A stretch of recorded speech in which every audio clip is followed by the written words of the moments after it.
kami sa RV Park sa Amakusa. Ayan. Pati paano paggamit nito? Sasalpak mo.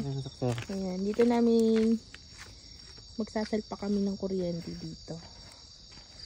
Tapos mamaya ayusin ko na yung higaan namin. Gulo-gulo pa kasi. Tapos dala na namin yung aircon namin na affordable.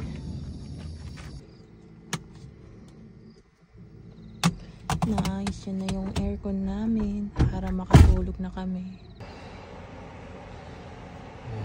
Magana na siya.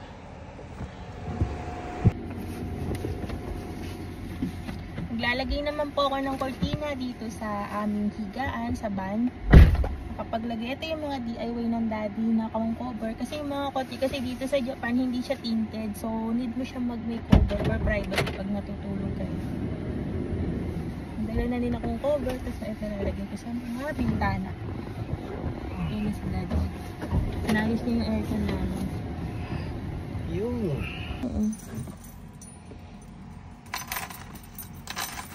Kami ng daddy. May aircon na kami kaya malamig.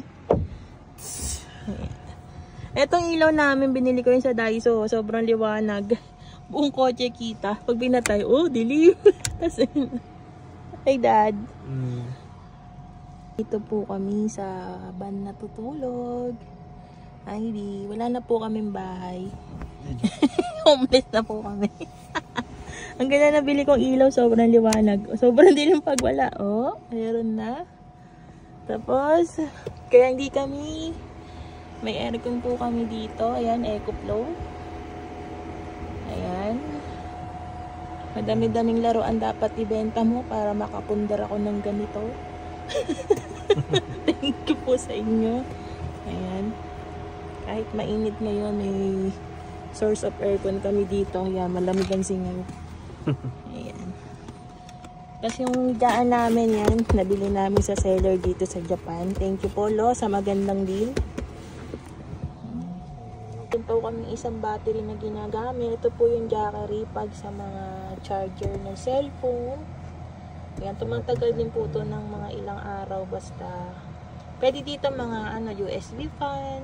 Tapos mga ilang minutes na USB fan, cellphone. Tapos yun, yung ibang mahina lang yung niya na dad na mga bots pwede dito. Dati nakapag-try kami dito yung electric fan namin. Gumana siya. Tsaka yung heater namin maliit. Yung kumot na heater na gamit namin yung isang araw. Ito lang yung gamit namin, Jackery. So, pumili din kami ng ganito. Gamit namin pag nagka-camping kami. Kasi napaka sulit ganyan din ito. Lalo pag walang kuryente yung pupuntahan mong lugar. Dito lang. Nabili po namin ito na 5 lapad. Second hand pa tayo nabili mo. Pero ilang beses lang daw nagamit. Sabi ng may-ari. May mga manual, may mga box pa siya. Ito. Kaya sa mga gustong mag-camping, mag-invest po kayo ng ganito. Maganda po yung Jackery. Ayan. Hindi mo pala na full charge to dad? 50% lang siya.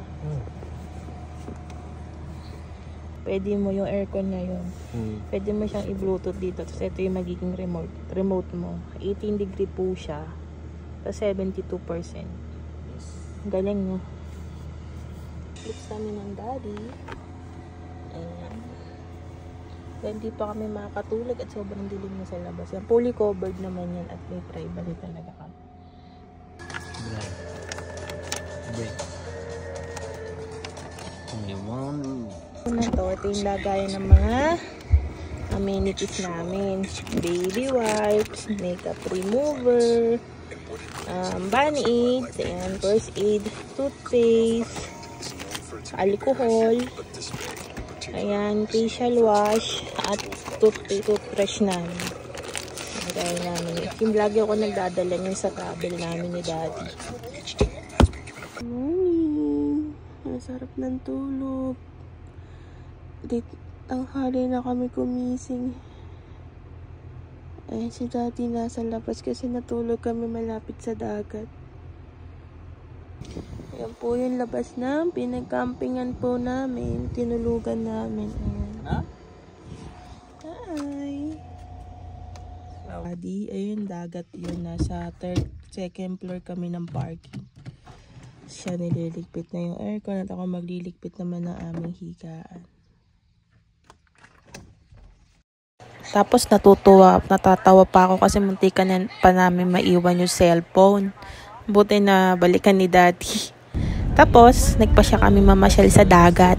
Panay dagat kasi dito sa lugar na to, napapalikisan siya ng dagat.